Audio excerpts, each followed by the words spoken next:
C'est l'heure de votre émission Action Femmes. Très heureuse de vous retrouver. Action Femmes reçoit pour vous aujourd'hui une femme à plusieurs casquettes. Elle s'appelle Elodine Simiré, directeur de cabinet adjoint du président du Sénat, mais aussi secrétaire nationale de la FDC en charge du processus électoral. Avec elle, nous parlons de la condition de la femme, mais aussi de sa place dans la société. Merci de nous suivre.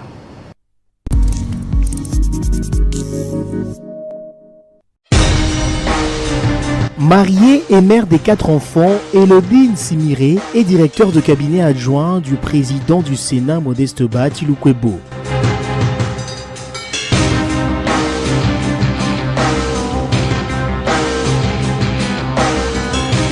Femme à plusieurs casquettes, elle traîne derrière elle un parcours élogieux. Avocate de profession et mandataire en mine et carrière, Elodie a été chef de projet au Programme national d'appui à la protection sociale avant d'occuper le poste de directeur de cabinet adjoint au ministère des Affaires sociales, Action humanitaire et solidarité nationale, puis des conseillères à la primature au sein du Collège des relations avec les institutions. Alors j'ai connu Madame Elodie Nsiri dans le cadre professionnel. Elle est directeur du cabinet adjoint du président du Sénat. Par ses messages, je voulais juste saluer son professionnalisme, sa perspicacité et puis son sens élevé de famille. C'est une femme avec plusieurs casquettes et j'apprécie beaucoup. On a eu à travailler dans plusieurs dossiers avec elle et j'ai remarqué que c'est une dame qui est très forte, qui est perspicace, qui lorsque on se met à travailler, elle tient pour que nous puissions arriver au résultat. Une femme qui met le collaborateur à l'aise, qui est souriante pour essayer de complexer le collaborateur, et une femme qui se bat pour arriver au résultat. Elle a également œuvré au comité consultatif de lutte contre le blanchiment des capitaux en tant qu'experte. Elle est l'initiatrice de l'ASPL, Association de défense des droits des patients, dont le combat et le plaidoyer pour les soins de qualité pour tous, ainsi que la coalition de la société civile pour la promotion et la protection des droits économiques, sociaux et culturels, coalition DESC. Maître Elodie Simiré Muzigiroa est notre directeur de cabinet adjoint. Elle est comme une mère pour moi. C'est vraiment une femme que j'ai connue ici. Avant le cabinet, je ne la connaissais pas. Elle est très très sociale. Quand vous lui posez, vous avez un petit problème, vous lui posez le cas, il est là. Sur moi, je dirais qu'Elodie Simiré Muzigiroa, c'est vraiment la solution. Elodie Simiré Muzigiroa. Voilà, c'est une dame que je connais, ça fait quelques temps, pratiquement 2 ans. Une femme calme, observatrice, une femme qui aime beaucoup son travail, une femme qui prodigue des conseils idoines pour que les choses aillent de l'avant.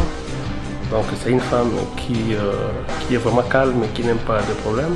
Madame Elodie Simiré Muzigiroa, je l'ai connue d'abord en tant qu'avocat. Et comme avocat, on a eu à gérer avec elle quelques dossiers parce qu'elle est aussi mandataire à mine.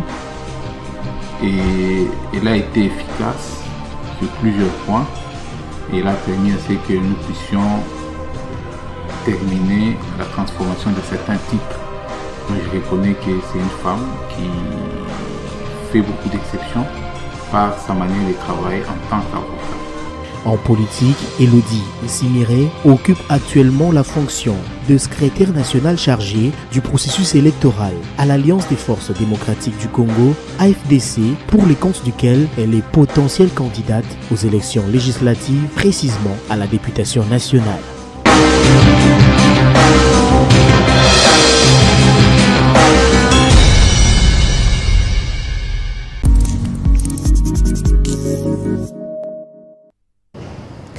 Elodine Simiré, bienvenue. Merci. D'emblée, dites-nous quelle est votre lecture sur les droits des femmes en RDC? Ma lecture sur les droits des femmes en RDC, c'est Je ne veux pas faire une lecture différente, c'est la lecture que toutes les femmes ou toutes les personnes intéressées sur les questions du droit de la femme font. Et qu'on est encore très loin de réaliser effectivement ou d'atteindre la satisfaction des droits des femmes. Et il y a plusieurs pesanteurs qui retiennent encore la pleine satisfaction de ces droits reconnus aux femmes, la représentativité ou la représentation des femmes dans le sphère de prise de décision, mais aussi la satisfaction des droits humains, parce que les droits des femmes, c'est d'abord les droits humains, c'est d'abord les droits de l'homme. Et moi, quand je parle des droits humains, je vois plus le droit socio-économique et culturel. Et parce que c'est ça qui porte l'essentiel de ce qu'on peut avoir des droits humains.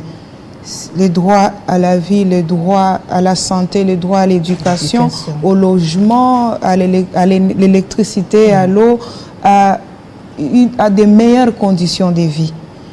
Et quand on parle de droits des femmes, c'est ça que d'abord moi je vois et c'est ce que j'interroge. Et lorsque vous allez interroger ces domaines-là par rapport à la satisfaction des droits humains, les droits économiques, sociaux et culturels, vous vous rendez compte que nous sommes encore très loin de la satisfaction des droits des femmes.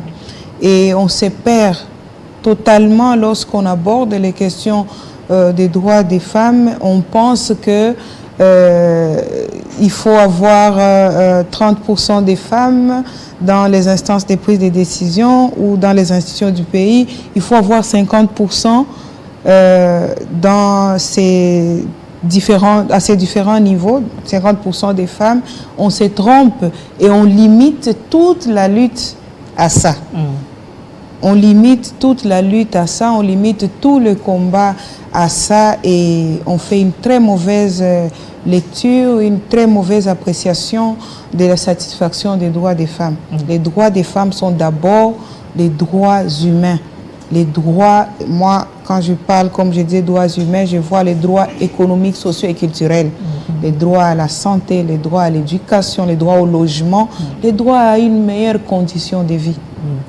Comment lutter contre la sous-représentation des femmes dans les institutions pour atteindre la parité, selon vous? Il faut d'abord attaquer les causes qui font à ce que la femme soit sous-représentée. Et les causes, c'est d'abord, les causes, disons, sont d'abord structurelles et non pas conjoncturelles. Il faut d'abord s'attaquer aux structures, au système lui-même. Nous sommes dans un pays, comme vous le savez, à près de 80%, si pas 70% des femmes vivent dans les milieux ruraux. Et ce sont des femmes qui sont très loin de vous et moi, des caméras, de vos caméras, de vos micros, des femmes qui sont complètement oubliées. Et j'ai déjà eu à le dire, ou je le dis chaque fois que j'ai une occasion, nous ne pouvons pas concevoir des politiques publiques qui excluent près de 70% des cibles. Ça veut dire que toutes les politiques que nous concevons, que l'État, le gouvernement conçoit, sont des politiques exclusives. Et exclut la majorité des femmes. Quand on parle du droit à l'éducation, parce que quand vous devez chercher une ministre femme, une secrétaire générale ou mandataire, vous n'allez pas prendre celle qui a un diplôme d'État ou qui n'a jamais été à l'école secondaire ou qui n'a jamais fait l'université. Le monde devient de plus en plus compétitif. Vous allez chercher celle qui a un bagage intellectuel assez convaincant. Et ceux-là, ils sont à combien par rapport aux hommes? Le nombre est très minime. Nous sommes encore dans un siècle où dans nos villages, les parents qui ont 6 enfants, parmi lesquels 3 garçons et 3 filles, préfèrent envoyer 3 garçons à l'école et laisser 2 filles ou 2 filles à la maison. Ou carrément laisser les 3 filles à la maison et envoyer les 3 garçons à l'école parce qu'ils n'ont pas de moyens. Et donc tout ça, c'est des facteurs qui font assez que la femme n'est pas assez représentée au niveau des grandes instances de prise de décision. Et c'est tout à fait normal parce que on s'attaque souvent aux causes conjoncturelles et pas à la structure en soi. Cela ne veut pas dire qu'il n'y a pas assez de femmes pour compétir ou pour faire partie des instances de prise de décision. Non, il y en a assez. Mais il faut encore y travailler. Je vous dis que dans nos villages, il y a encore de ces parents-là qui favorisent les hommes, les garçons, à la place des filles. Il y a maintenant cette réalité qui se transpose dans les milieux urbains, dans nos sociétés ici, urbaines, ou dans des partis politiques, par exemple. Il y a encore de ces chefs de partis-là qui, vous lui demandez 1, 2 femmes, il ne vous les donne pas.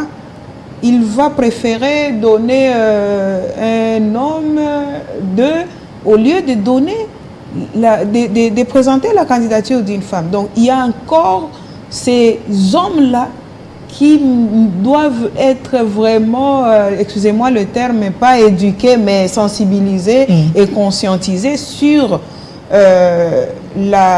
l'importance d'impliquer la femme dans tout ce que l'on fait, si on espère à quelque chose de positif. Est-ce que les droits des femmes doivent se limiter ou se résumer à la représentation au sein du gouvernement? Pas du tout. Pas du tout. Je ne suis pas d'accord avec ça parce que toutes ces femmes, toutes les femmes qui sont dans les milieux ruraux, elles ne sont pas au gouvernement. Elles ne sont pas dans des entreprises publiques ou dans d'autres institutions, mais elles font du grand travail pour le pays, pour nos communautés. Ce sont elles qui nourrissent les villes, ce sont elles qui tiennent les ménages, qui tiennent les familles. Ce sont elles qui jouent un grand rôle dans nos familles, qui éduquent les enfants. C'est pourquoi on dit éduquer une femme, c'est éduquer toute une nation. Parce que nous toutes, tous ces ministres, tous les présidents de la République, les mandataires, les acteurs de la société civile, les leaders religieux, communautaires, tous sont passés à l'école de la femme. Donc dire que non, voilà, toute la lutte doit se limiter à la participation des femmes dans des instances de prise de décision, je dis non. La lutte doit vraiment œuvrer ou doit se concentrer sur la satisfaction de ce que la femme cherche ou ce dont la femme a besoin, ce dont la communauté a besoin, parce que ce dont la femme a besoin, c'est ce dont la communauté a besoin. Quand on défend la femme, en fait, on ne défend pas la femme, on défend la communauté, on défend la société, parce que les combats de la femme, c'est le combat pour l'amélioration des conditions de vie, pas pour elle-même, mais pour sa communauté, pour son mari, ses enfants, ses voisins, ses frères et sœurs, ses compatriotes. Donc, moi, je ne suis pas tout à fait d'accord avec cette limitation de penser que non, il faut qu'elle se retrouve dans le gouvernement, dans des entreprises, dans des institutions au niveau national ou provincial pour dire que non, non, il faut militer pour l'amélioration des conditions des femmes. Et j'ai dit la satisfaction des besoins prioritaires qui sont la satisfaction des droits humains, les droits socio-économiques, les droits à la vie, les droits à l'eau, à la santé, à l'éducation, tous ces droits qui contribuent au développement de notre pays, au développement de notre communauté, au bien-être des citoyens. C'est ça en fait C'est ça, pour moi, ce que je pense, et pas limité disons, à la représentation des femmes dans les institutions. D'accord. Au sein de votre parti FDC, est-ce que la femme y occupe-t-elle une place de choix? Oui. Ça, je ne veux pas prêcher pour ma chapelle, je n'en ai pas l'habitude. Mais je crois que, comme on dit, il faut jeter les fleurs à ceux qui les méritent. Et mon parti, l'Alliance des forces démocratiques du Congo, doit être, ou bien il est le champion de la promotion ou de la reconnaissance des droits de la femme. Et cela s'est traduit dans la vie quotidienne de notre parti, dans les institutions, disons dans les structures. Au niveau du présidium, vous avez une représentation vraiment importante de la femme. Au niveau du secrétariat général, je parle des secrétaires nationaux, de secrétaires nationaux adjoints. Au niveau du gouvernement de la République, du gouvernement de notre pays, avec Samalou Konde 1, nous avions 2 femmes ministres, 2 hommes ministres, et les femmes occupaient les postes très importants, des portefeuilles très importants. Je parle du ministère de portefeuille et le ministère du Travail, Emploi et Prévoyance sociale. Et dans le gouvernement Samadé, malheureusement, on nous a ravi un poste, celui du ministère de portefeuille que nous venons de perdre, où on vient de nous le ravir. Nous espérons que le chef de l'État va très rapidement, comme toujours, être juste et nous remettre dans nos droits. Parce que à ce jour, on n'a qu'un seul ministre, une seule ministre femme, et un ministre, disons 2 ministres hommes, un qui est titulaire et l'autre est vice-ministre. Donc, vous comprenez que, et même dans les entreprises, nous avons vraiment, à l'FDC, quand on demande au parti, au président, et là je félicite mon président, l'initiateur, le professeur Modeste Bahati Lukwebo, et Madame Roum Jacqueline, qui est la présidente nationale ad intérim, parce qu'ils veillent à ça. Donc à l'AFDC, quand on vous demande, on nous demande 2 candidats ou 4, on envoie toujours 2 hommes et 2 femmes. C'est équilibré. Partout. C'est très équilibré. Que ce soit au gouvernement, que ce soit dans les entreprises, que ce soit dans toute organisation où on demande que l'AFDC soit représentée, nous y veillons. Et notre initiateur, lui d'ailleurs, ça je vous avoue que lorsqu'il reçoit des délégations et qu'il ne voit aucune femme, la première question qu'il pose, mais vous permettez de vous amener comme ça sans aucune femme dans votre délégation? En fait, c'est chaque fois pour rappeler que nous ne pouvons pas construire une communauté forte, nous ne pouvons pas construire une nation forte à ce siècle ici. Vous êtes très informés en tant que journaliste de renom, les objectifs de développement durable. Exact. Il y a l'ODD, je crois, 5, qui consacre les droits des femmes et c'est un long chapitre sur les droits de femmes.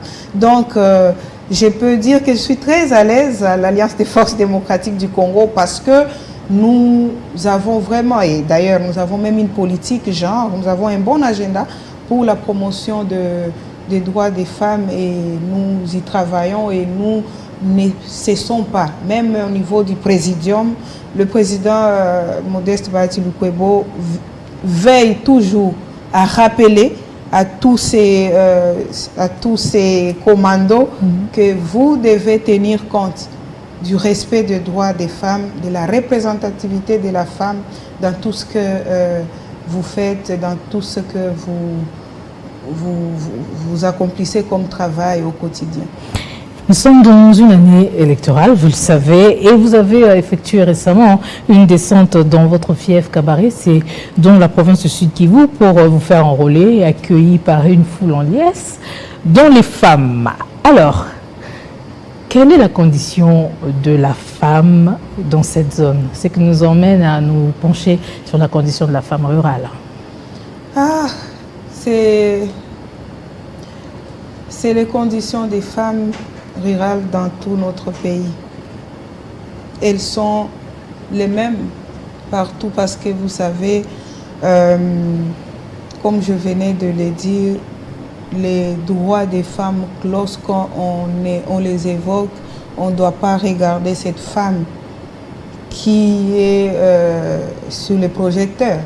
On doit regarder les femmes, on doit regarder la femme, on doit la rencontrer dans son quotidien, dans sa vie de tous les jours et voir en quoi ses droits sont satisfaits ou en quoi ils ne sont pas violés. Et c'est vraiment très dommage que, bon, je ne juge pas et je ne critique pas, mais c'est ma lecture. Hein.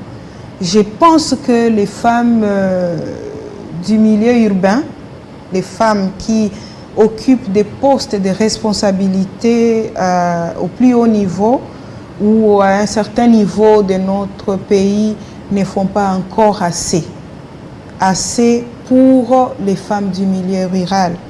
Cette femme qui travaille jour et nuit pour nourrir nos villes, pour éduquer nos enfants, pour se battre, souffre encore, pendant que c'est cette femme-là que nous utilisons. Les femmes-là du milieu rural oubliées sont celles qui sont utilisées par les autres lorsqu'ils veulent être positionnés. Quand il y a un remaniement en vue, une nomination en vue, on les voit être sollicités pour faire des marches, des mémos à adresser au chef de l'État, au Premier ministre, aux responsables chefs des partis pour dire que non, voilà, tenez compte de la représentation de la femme, respectez la Constitution, nommez les femmes. Mais qu'est-ce qu'on observe après? Lorsqu'elles sont nommées, elles ne font pas la différence. On les voit agir comme tout le monde. Elles n'ont pas ces femmes-là du milieu rural dans leur priorité. Pas du tout.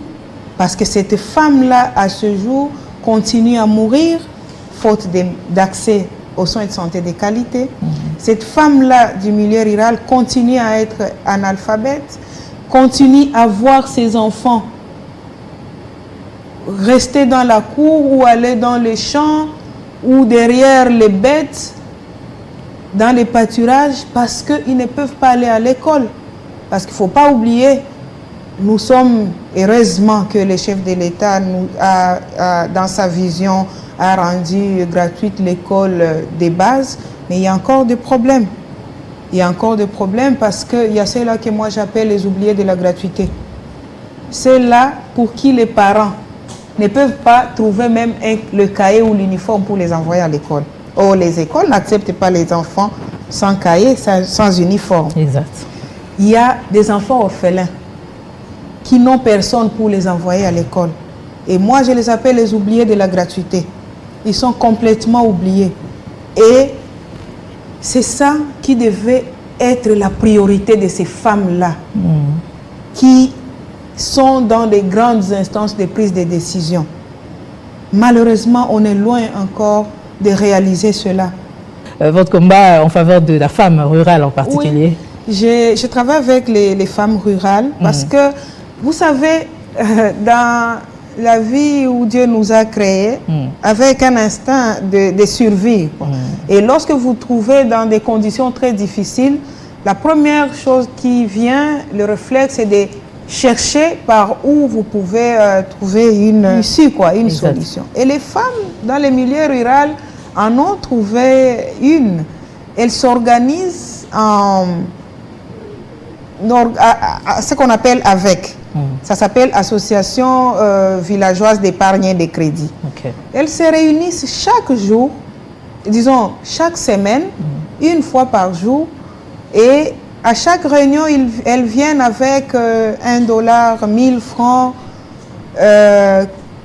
des cotisations, mais aussi avec un 500 francs dans la caisse des solidarités.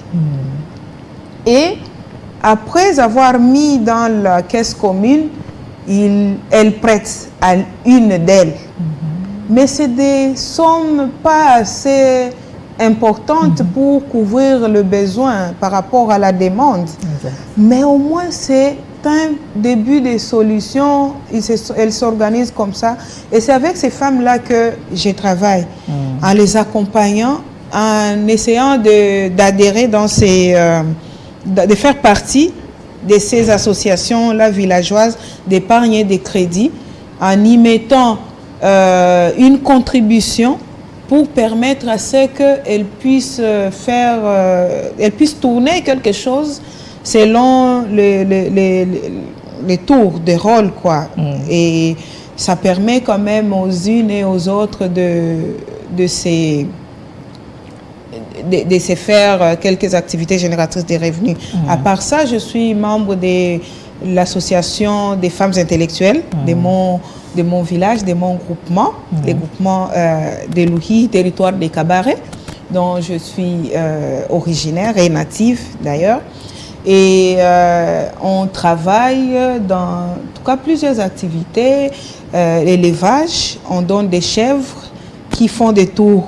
Ça veut dire que j'ai aujourd'hui une chèvre, après 4 ou 6 mois, elle met bas, j'ai 2 ou 3 petits, je donne à l'une du groupe et ça tourne. C'est des fois aussi des têtes de volailles. Et quoi d'autre? Je parlais de caisse de solidarité parce que, vous le savez, avec les plusieurs cas sociaux, des difficultés d'accès aux soins de santé, heureusement, d'ailleurs, je salue la couverture santé universelle qui, petit à petit, va devenir une réalité. Et le paiement direct des soins de santé va désormais, on l'espère, appartenir au passé. Mais jusque-là, ce sont des femmes elles-mêmes qui prennent en charge les soins de santé, donc par le paiement direct, que ce soit pour elles-mêmes ou pour leurs enfants ou leurs dépendantes. Et c'est très compliqué. Là aussi, je les accompagne, je n'aime pas trop dire, ne me forcez pas, ne me poussez pas à le dire, je n'aime pas trop dire ce que je fais pour les miens. Non, ça fait partie aussi d'une motivation à d'autres femmes. Oui, je crois que c'est très important, c'est là que j'ai dit, moi, ce qui compte dans ma lutte, ce n'est pas de faire partie d'un gouvernement ou être mandataire ou avoir quelconque poste de décision au plus haut niveau. C'est d'abord les combats que je porte, ma vision et comment je la mets, comment j'essaie de réunir les pièces pour accomplir cela. Et avec des plus grands partenaires que sont les femmes. Et demain ou après-demain, quand je deviendrai celle que le Seigneur voudra que je sois dans les instances de prise de décision, ce sont celles-là qui seront les premières bénéficiaires et non pas moi-même ou ma propre famille biologique ou ceux qui sont autour de moi. Au-delà de ce cheval de bataille en faveur de la jeune féminine, vous êtes également engagée dans les œuvres caritatives. Qu'avez-vous déjà accompli à ce jour en faveur de la population de votre coin? En fait, je viens du territoire des Cabarets, comme je vous ai dit. Je suis née à Louhihi, c'est un groupement, un des 14 groupements de la chefferie des Cabarets qui se trouve dans la province du Sud Kivu. Kivu. Et je suis née, j'ai grandi là-bas. Moi, je suis une fille, une femme issue du milieu rural. Je suis allée en ville seulement pour raison d'études. Mon option n'était pas au village où j'ai étudié. Je suis allée, j'ai fait le lycée Wima, après l'université. Mais toute ma vie, je l'ai passée au village. Mon village m'a tout donné. Tout ce que je peux avoir comme valeur, je le tire de là. Et je m'étais toujours demandé ce que je pouvais faire. J'ai étudié avec beaucoup d'amis qui n'ont pas eu la chance que j'ai eue. Aujourd'hui, je suis ce que je suis.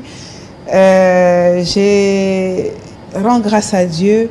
Mais c'est une grâce, mais aussi parce que j'ai eu la chance, disons, de rencontrer des personnes sur mon parcours qui m'ont tenu par la main.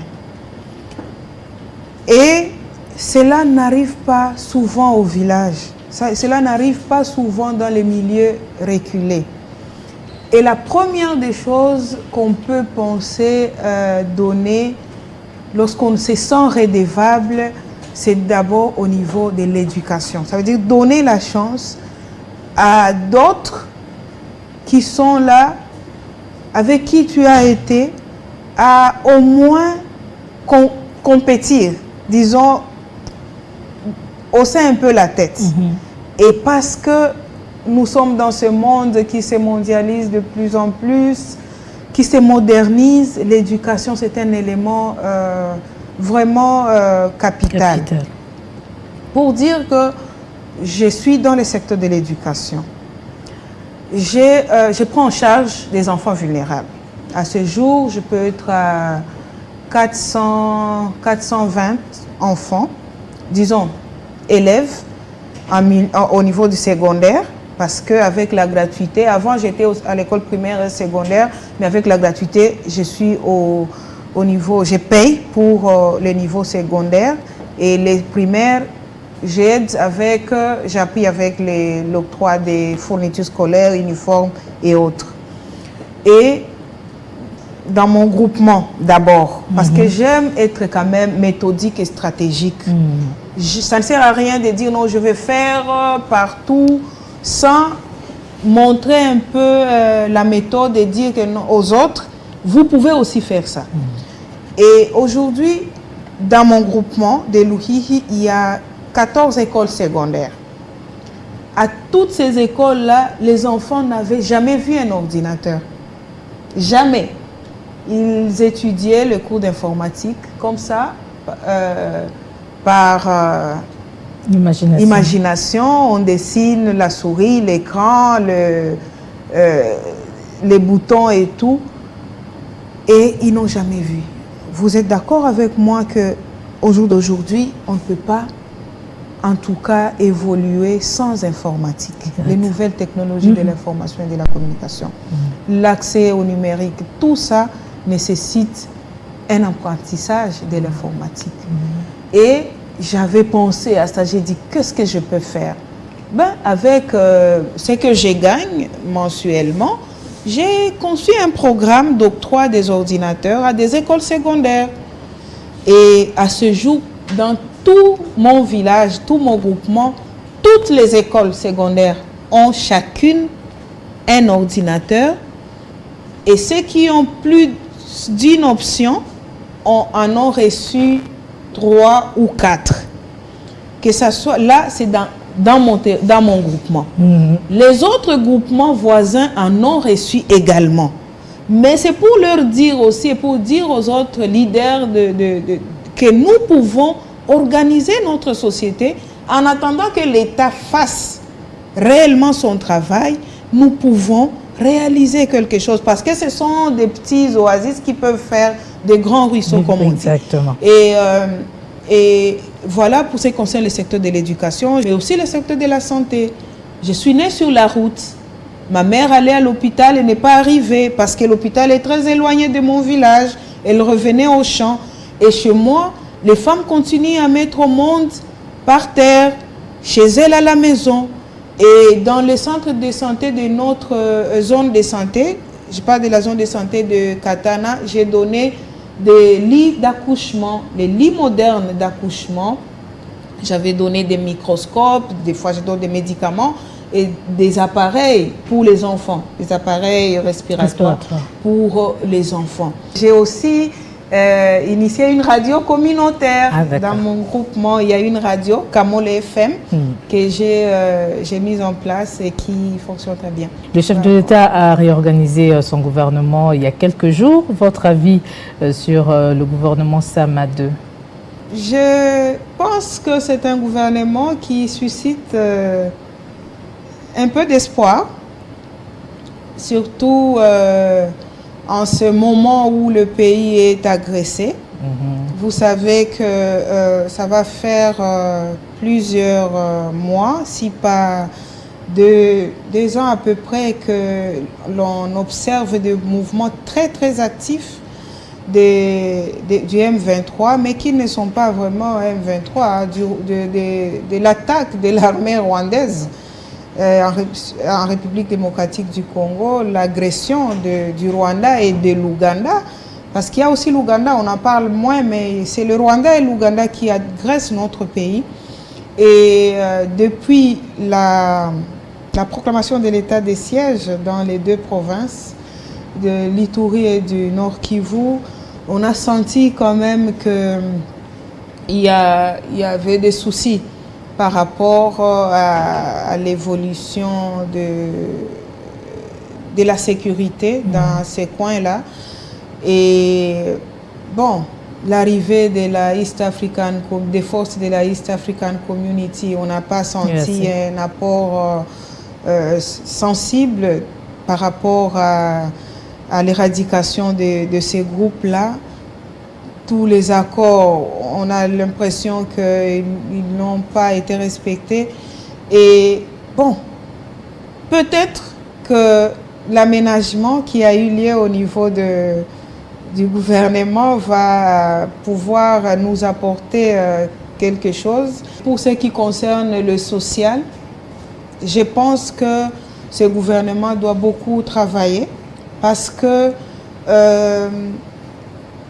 on sent les populations congolaises ont encore soif de voir s'accomplir réellement la vision du chef de l'État.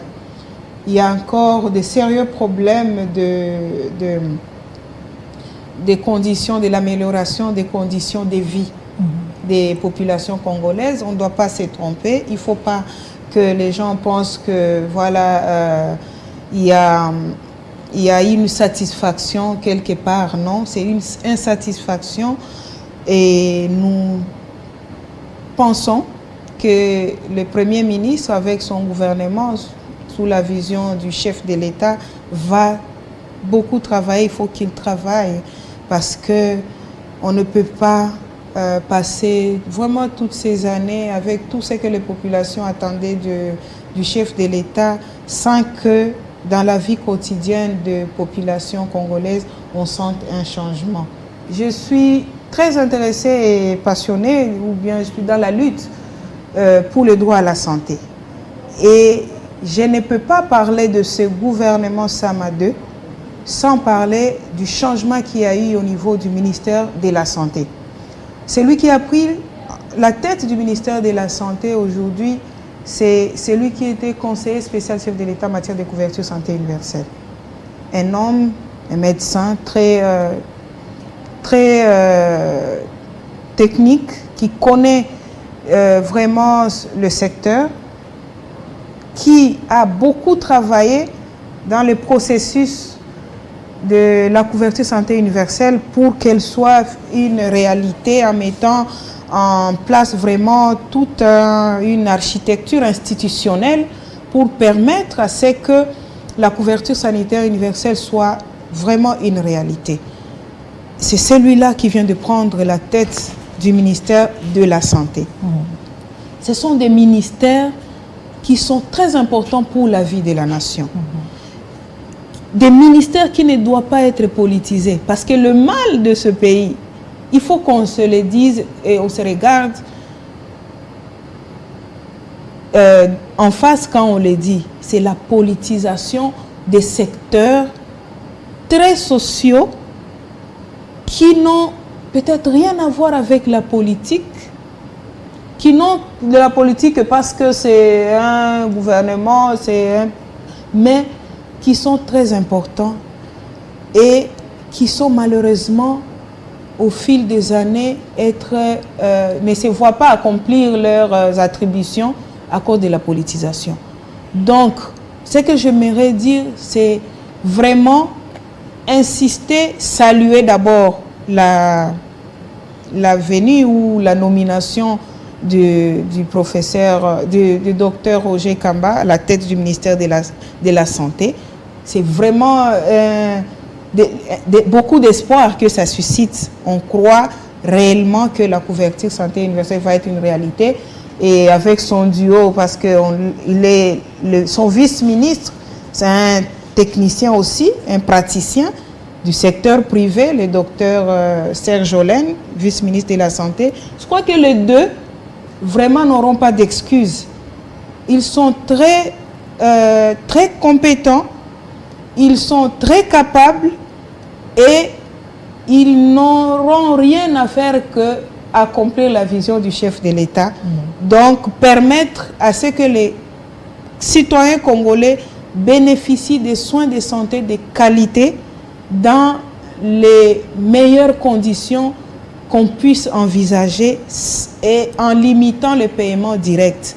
Et aussi qu'ils travaillent vraiment notre système de santé, nous éviter les millions de dollars que le pays dépense pour les évacuations sanitaires à l'étranger et qui peuvent servir à construire nos hôpitaux. J'aimerais que ça soit vraiment des ministres qui vont travailler pour accomplir la vision du chef de l'État. Ils ont un premier ministre très visionnaire également. Ils n'ont pas d'excuses, ils n'auront pas d'excuses. La population souffre. Et le chef de l'État nous a donné sa parole, a donné sa vision. Il veut que le pays change. Mais il a besoin des hommes et des femmes qui vont travailler pour cela. Pas des hommes et des femmes qui vont travailler pour leurs propres intérêts. Le vœu que j'aimais est qu'il ne puisse pas être piqué par cette mouche. Je ne sais pas si cette mouche a un nom. Qui piquent les ministres quand ils entrent dans les gouvernements. On a l'impression qu'ils ont comme priorité d'abord le souci de se maintenir. Ils font d'abord tout pour se maintenir. Des fois même, ils oublient complètement qu'ils ont été envoyés par des partis politiques qui ont une vision, qui défendent une idéologie et commencent à travailler pour eux-mêmes. Donc, ils oublient complètement leurs attributions, ils oublient la fonction, leurs attributions ou ce qu'ils doivent accomplir par rapport à ce que le chef de l'État ou le chef de l'État attend d'eux, et ils sont perdus dans la recherche du bien personnel. Notre chef du parti l'a toujours dit, ce qui tue notre pays, ce n'est pas à chercher de midi à 14h. C'est les mentalités, ce sont nos mentalités des Congolais. Et ces Congolais-là, ce sont les mêmes ministres, nos frères et sœurs ministres. Donc quand ils sont nommés, ils commencent d'abord à bien vraiment se positionner pour avoir ce qu'ils n'ont jamais eu dans la vie ou ce qu'ils ont toujours rêvé qu'ils n'ont jamais eu. Après, ils doivent tout faire pour se maintenir à leur poste, certains même vont jusqu'à se créer des alliances. Ils oublient leur parti, ils cherchent des alliances, de nouvelles alliances qu'ils doivent entretenir et autres pour que tout simplement au prochain remaniement, ils s'y retrouvent. Et ils sont distraits, les mois passent, les années passent. Quand vous regardez maintenant ce qu'ils ont accompli, rien. Vous demandez à un ministre, par exemple, c'est un exemple, je n'ai rien à reprocher à X ou Y, mais c'est un exemple général, un constat général. Quand vous demandez à un ministre, par exemple, de l'agriculture, vous dites non, j'ai remis un tracteur dans mon village ou à ma province. Vous êtes ministre national de l'agriculture. Vous avez remis 1 ou 2 tracteurs dans votre village ou dans votre province. Et vous dites que non, voilà, quand on vous demande votre bilan, c'est ce que vous dites. Vous oubliez que vous avez un mandat national. Donc, vous devez travailler sur la politique nationale. Vous êtes ministre de la Santé, vous allez remettre un microscope dans un hôpital ou des lits d'accouchement ou des matelas dans un hôpital de votre coin et vous dites, voilà, c'est ce que j'ai réalisé. Et malheureusement, c'est ce qu'on constate. À longueur de journée, le soir, on est devant nos télés. Non, voilà, le ministre est allé remettre un microscope dans un hôpital et c'est ça. Et il se frotte les mains qu'il travaille. Non. Dans ces pays, tous les partis, on vous dit, ils sont socialistes. Mais quand vous regardez maintenant les ministres, où ils sont communistes, ou, je ne sais pas, rien à voir avec les idéologies de leur parti. Rien du tout. Ça ne se transpose pas dans leur gestion en disant que non, moi, par exemple, je suis AFDC, mon parti, c'est un parti socialiste. Notre vision, c'est ceci. Nous luttons pour la justice sociale, la distribution des richesses. Voilà un peu l'agenda de mon parti, l'idéologie de mon parti. Est-ce que je fais ça par rapport... Est-ce que je travaille dans mon rôle de ministre, dans mes fonctions de ministre, je travaille, j'accompagne les actions du chef, la vision du chef de l'État avec cet esprit. C'est ça ce qui doit motiver les actions de nos ministres. Mais malheureusement, ce n'est pas ce qu'on constate. C'est pourquoi d'ailleurs, vous regardez, un ministre entre au gouvernement, il est de tel parti, il quitte s'il est déjà d'un autre parti. Ou il est remanié sous une autre famille politique. Tout ça, c'est pour moi, excusez-moi le terme, c'est de l'immoralité politique. Et c'est ça qui doit changer. Tant que les mentalités ne changeront pas dans ce pays, tant que nous n'aurons pas des personnes, des personnalités qui ont de la morale politique, ça ne changera pas. Parce que ce sont eux, quand on parle pays, ce sont eux qu'on voit. Ce sont eux qui vont nous représenter à l'extérieur. Ce sont eux qui sont censés travailler pour accomplir la vision du chef de l'État. Le chef de l'État, il est dans son bureau à la cité de l'OIA. Plein de bonnes idées pour notre pays. Grande vision, faire de la RDC l'Allemagne d'Afrique. Accomplir, réaliser la couverture santé universelle. Envoyer tous les enfants à l'école. Développement du numérique, ceci et cela. Mais il n'y a que ces ministres-là qui doivent travailler. C'est le gouvernement qui doit mettre en œuvre cette vision-là. Élodie Tsiviré, votre parti, la FDC, dont vous occupez le poste de secrétaire national en charge du processus électoral, comment se porte-t-il et comment se prépare-t-il au scrutin à venir? La FDC venait d'être reconnue comme le parti le mieux organisé, le mieux structuré de notre pays. N'en déplaise à ceux qui ne peuvent pas vouloir entendre ça. Mais moi, je les invite à bien intérioriser ça pour aussi faire mieux là où ils sont. Peut-être copier aussi la FDC. La FDC se porte bien. Nous nous préparons aux élections prochaines. Derrière le chef de l'État, Félix-Antoine Tshisekedi, c'est lui notre candidat à la présidentielle, donc aux élections présidentielles. Nous l'avons déjà dit et nous travaillons en fonction de ça. Nous travaillons pour donner au chef de l'État des députés nationaux qui vont vraiment l'aider à faire de la RDC l'Allemagne d'Afrique, parce que c'est, comme vous le savez, le gouvernement est issu le Premier ministre est issu de la majorité parlementaire. Donc nous travaillons pour donner au chef de l'État des députés qu'il faut pour qu'il puisse vraiment bien concrétiser sa vision pour la RDC. Et le président, mon initiateur, les présidents statutaires, les professeurs Modeste Bahati-Lukwebo avec Madame Roum Jacqueline, qui est présidente nationale à l'intérim, le secrétaire général Guy Richard Malongo, tous avec leurs équipes travaillent, tous nous travaillons pour réaliser cela, pour atteindre cet objectif. Et comme vous le savez, la FDC ne compte pas sur un miracle, sur des jeux peut-être un peu catholiques. On ne sait pas tricher, on ne sait rien faire. On ne peut que travailler pour bien aligner nos candidats, pour bien présenter les dossiers de nos candidats, pour bien suivre les calendriers de la CENI, la feuille des routes et être vraiment prêt pour affronter les échéances prochaines dans l'espoir de donner au chef de l'État une majorité qu'il lui faut. Et parlant du chef de l'État, pensez-vous qu'il a les chances de gagner la prochaine élection? Et pour quel bilan en faveur des Congolais en général et des femmes en particulier? Ah oui, moi je suis vraiment confiante et je sais que le chef de l'État, si les élections se tiennent en décembre 2023, ce qui est le cas d'ailleurs, gagnera ces élections-là. Le chef de l'État a la confiance de son peuple.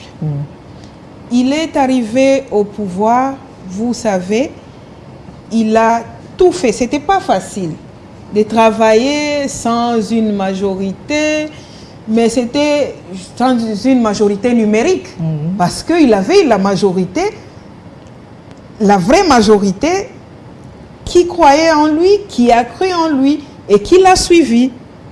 C'est comme ça qu'il a réussi à mettre en place l'union sacrée et avec les gouvernements qu'il a mis en place, les différents gouvernements qui se sont suivis, il y a eu de l'espoir.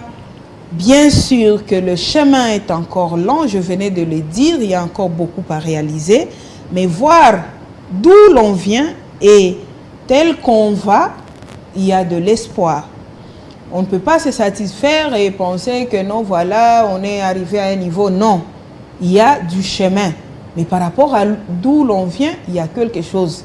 Il a, par rapport, par exemple, je peux citer les projets des 145 territoires. Si vraiment les projets des 145 territoires se réalisent comme il se doit, et comme c'est 2 ou une année ou chaque 2 ans, je pense que les populations congolaises peuvent vraiment être sûres que le prochain mandat du président Félix Tshisekedi sera mieux ou meilleur que celui-ci. Et ils n'ont pas de choix. Nous n'avons pas de choix que de lui donner encore un autre mandat pour qu'il puisse poursuivre l'élan de mettre le pays sur les rails du développement, pour qu'il puisse poursuivre ces processus qu'il a entamé. Vous êtes également directeur de cabinet adjoint du président du Sénat. Dites-nous, comment êtes-vous arrivé à ce niveau élevé de management? Merci pour la question. En fait, c'est une question qui n'est pas facile. Elle n'est pas facile, mais comment je suis arrivée là? Je peux dire que moi-même, je ne peux pas vous expliquer comment je suis arrivée là, mais j'y suis. Tout ce que je sais est que celui qui m'a appelé pour exercer ces fonctions-là m'a fait confiance. Il m'a fait confiance, il m'a honoré et je pense que je peux dire que je ne suis pas extra, je ne suis pas spéciale, hyper intelligente pour être aux côtés d'un baobab politique comme le professeur Modeste Bahati-Lukwebo. Mais je crois que c'est le fruit de quelque chose, de la détermination, du travail, de l'engagement. Et pour moi, je suis à une école. Je suis à une école de la politique de la vie, c'est une école de l'amour du pays. Les professeurs Bahati, pour ceux qui le connaissent, savent quelle passion il a pour le pays. Il aime ce pays. Il se bat, il s'est toujours battu pour que nous puissions décoller, pour que nous puissions contribuer significativement au développement de notre pays. Et à ses côtés, j'apprends beaucoup. J'apprends beaucoup. Je reconnais vraiment que j'ai une grâce et de la chance d'être à son école. C'est la première fois que je travaille avec lui dans un cabinet. J'ai toujours travaillé avec lui au niveau du parti depuis. Mais comme collaboratrice proche au niveau du cabinet, c'est la première fois et j'apprends beaucoup. Et je peux vous dire que la personne que je me vois devenir du jour au lendemain, c'est une autre personne que celle que j'ai été il y a une année, il y a 6 mois, donc ça, c'est chaque jour que j'apprends des choses de la vie, de la politique, du pays et tout ça. C'est le fruit de la persévérance, du courage, de l'endurance, parce que en tant que jeune, je suis femme, mais je suis aussi quand même jeune, je suis à mes 35 ans, si ce n'est pas un secret.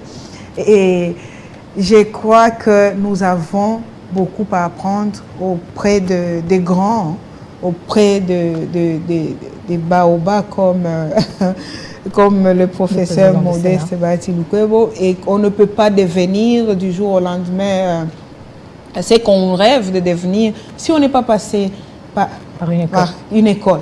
Et chacun de nous a une école. Moi, la mienne, c'est celle-là.